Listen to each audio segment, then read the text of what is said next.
over there in the movies. I know my products, I know my competitors' products. Don't ask me what you're doing with it because I don't know. Well, we need you there too, Colby. They built more numerous, really sophisticated, high-tech boards.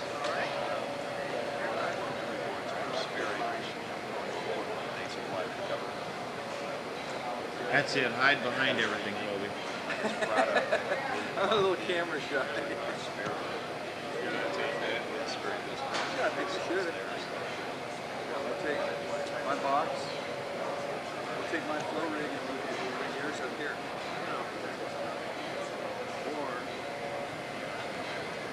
I can just take this. On and off switch is what turns this on. So you can just take yours out. Go right ahead.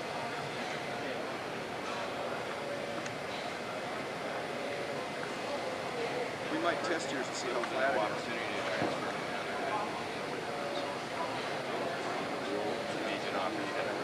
Yeah, but sometimes they aren't as flat as this one is. Sometimes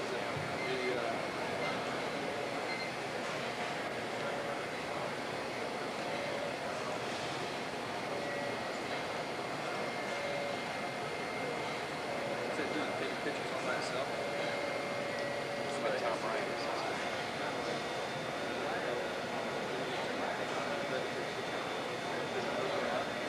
I refuse to call on Ryan.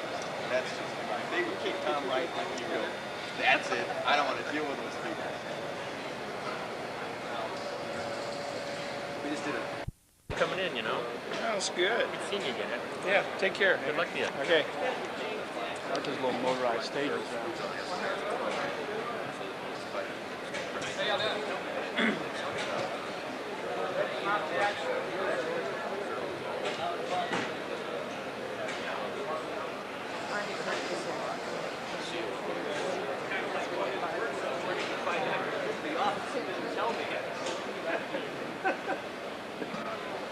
Maybe there's a hidden message here.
We're looking at here, yeah. Yeah, I said I am. Gilbert is looking, but the others are connected. Well, that's the best position. That, George. And George said what? He did. I wouldn't repeat it though. Let me tell you. You wanna get one of the box? Well, sure. Get one of the box, will you please? I got you.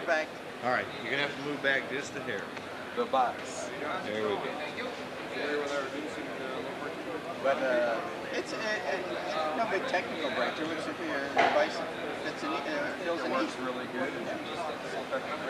Well, the best idea is the simple one. Done something to the machine. Hey, Vaughn, smile. We got you. Come on, Dave, turn around. What's this for? Well, Videotape of mean customers. that's right. These are the guys that really give us trouble. All right, now wave to us. Wave down. There you go.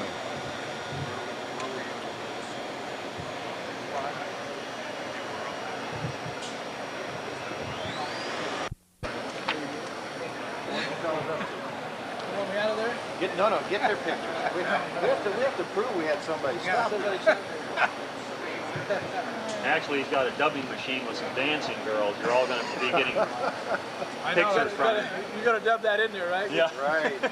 We'll sell this to you for a nice price. There you go. You guys got to make a dime somewhere. How's things going? Well, as can be expected. Between their system and the reason for that is there's a DC stepper motor, 253 It's a very, sophisticated signal that goes to the sophisticated signal that returns because it's a pulse. It's a pulse counter situation. It tells you. Well, Somebody's going to have to tell us. information is used to set the valve position. Valve position meter, whatever you want to call it. This is an expensive way for the OEM interface. Time. Our next speaker is John Stein. He's project manager, Clean Room Sciences, and here in the Phoenix area, and he's going to talk about clean room certification. Is it out of control? I think clean room certification is a problem we've all been concerned with. Some people don't do it at all, and some people put a lot of effort on it. So I personally will be quite interested in this. John, if you'll come up, I'll try and put this thing on you.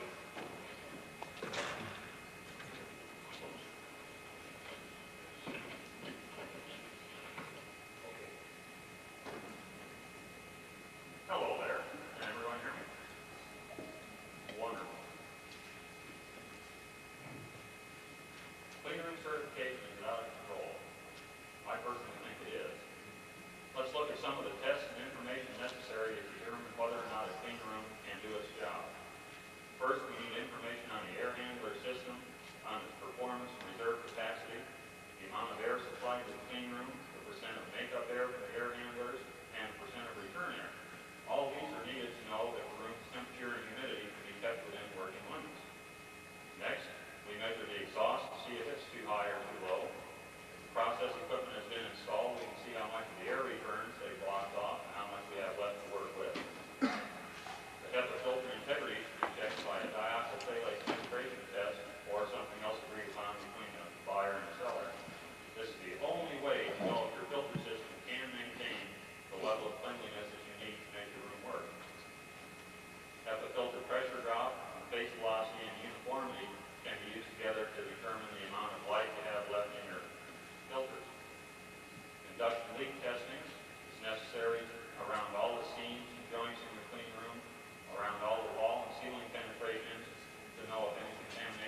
sure you have to have some people in the clean room. It's unavoidable. Of course, the fewer the better. Most people consider be good.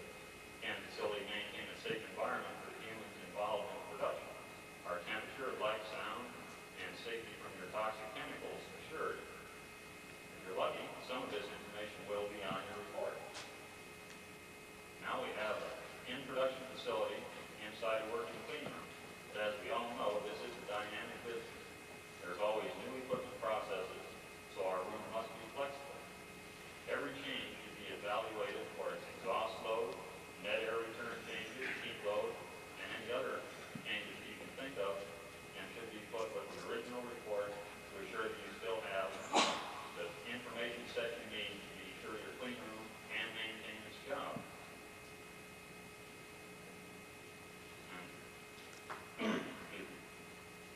We also need information on going from information on the HEPA filter system. They should be checked regularly with either particle counting or just random counts to see if you have a problem area, and should be retested occasionally, especially if you do notice a problem area, because they are very fragile filters and are subject to wearing out and being destroyed. Of course, there is a lot of controversy on the DOP testing of the filters. Some areas won't allow DOP anywhere around them, and some areas insist on it. It depends on the industry. Most of it's microelectronics that seem to have a hard time with the DOP testing. The pharmaceutical industry, of course, because it is part of the federal standard that controls them, they are required to have it done on a regular basis.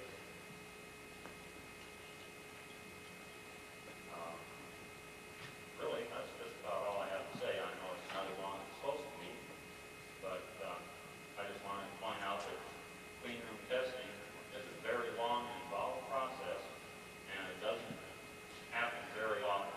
Some people will get part of the job done. Most common that is the testing of the HEPA filters, and they don't carry on the whole job from there. So even though your filters are putting out a sufficient supply of clean air, and you're still having a lot of trouble with contamination, it's not necessarily coming from your filters. There are a lot of other sources for it, and a lot of other things that can bring it into the room. Process equipment is one of the things that does contribute to contamination on some jobs. And we just need to take a better look at testing a clean room as a complete environment, so that we know when you get the facility that it has its positive pressure, it has the filters working, you know where the airflow is going, so that you're not contaminating a clean process with air from one of your dirty ones. And especially in the larger wafer fab facilities where you have a lot of bays, it is a real problem. If you do careful directional airflow studies, you may find air going down the hallways where everybody walks as much as 5 or 6 days before it finds a place to exhaust. And that is air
think of some of the ideas that have been proposed?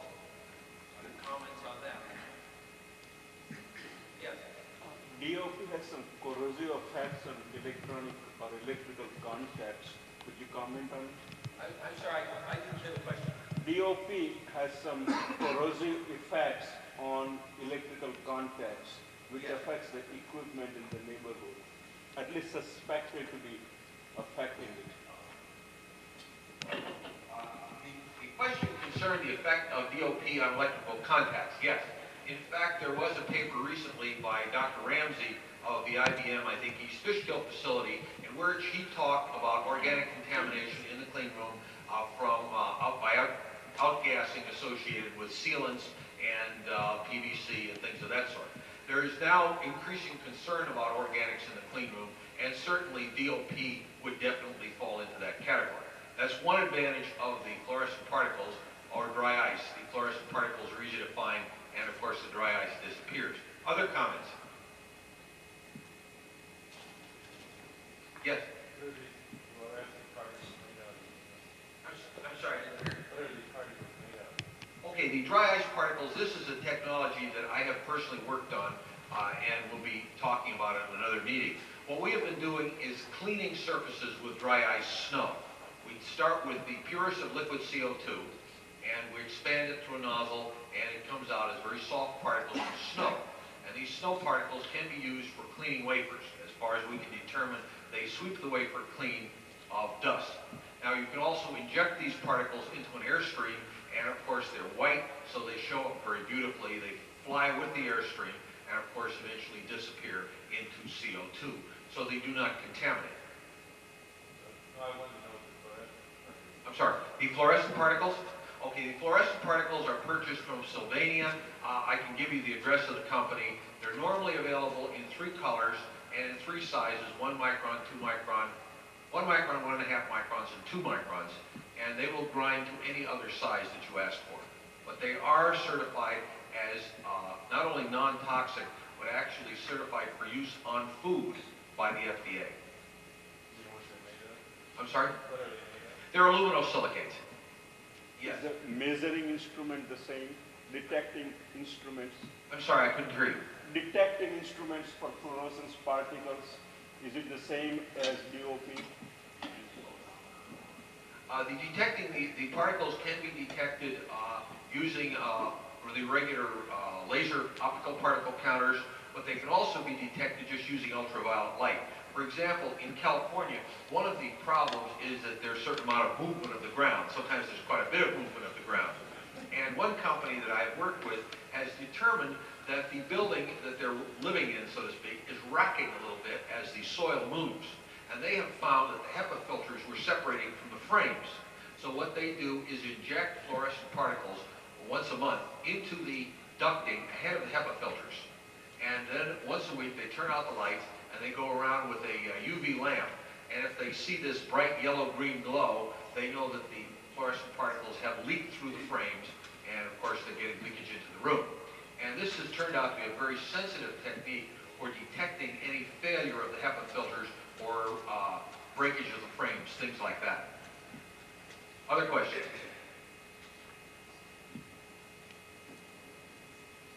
Comments, suggestions? Yes?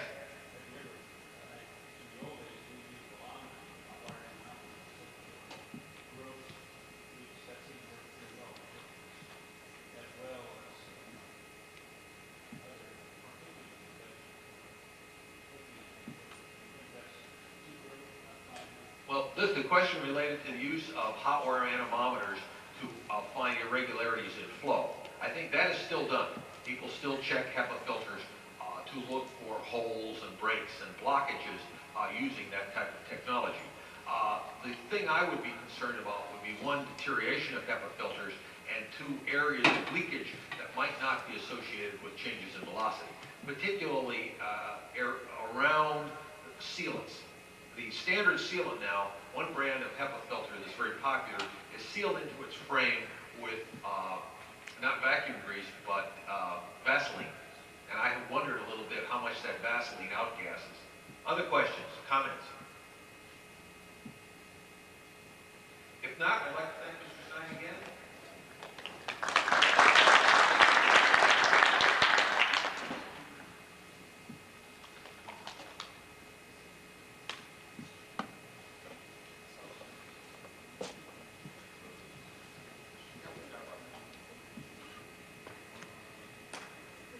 got about 6 minutes, which gives everybody time to stretch and look around and things of that sort. And I'd like to keep the program on time, so we'll start with the speaker right at 3 o'clock.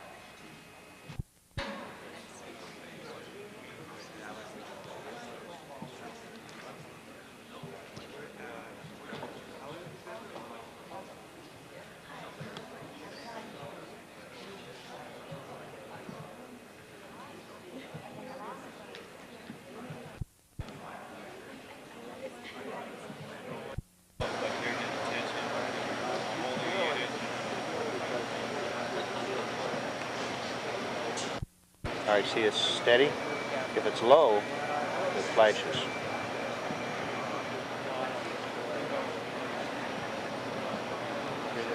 How's everything in the sports car? Rosalie. Oh, me? What you want? Where? You guys getting you off. Over here? I'm real bad. You should have just taken one without me knowing, Gary. I know. I'm terrible. Yeah, that's why. Unfortunately, I recognize You have some help over there? Your guy's back? Jerry.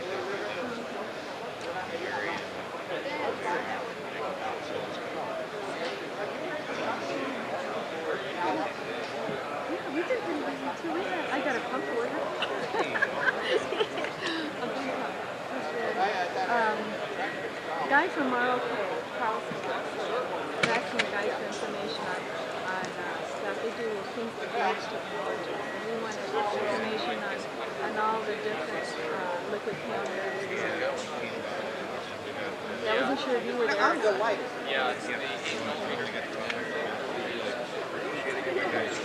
made an imprint of his card. Okay.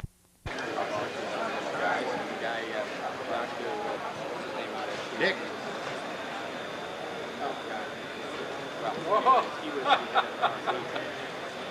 And then we are on camera. You better believe it. Close up One thing now. like to another. This is Jim Carrey. Watch me clean her. Chris.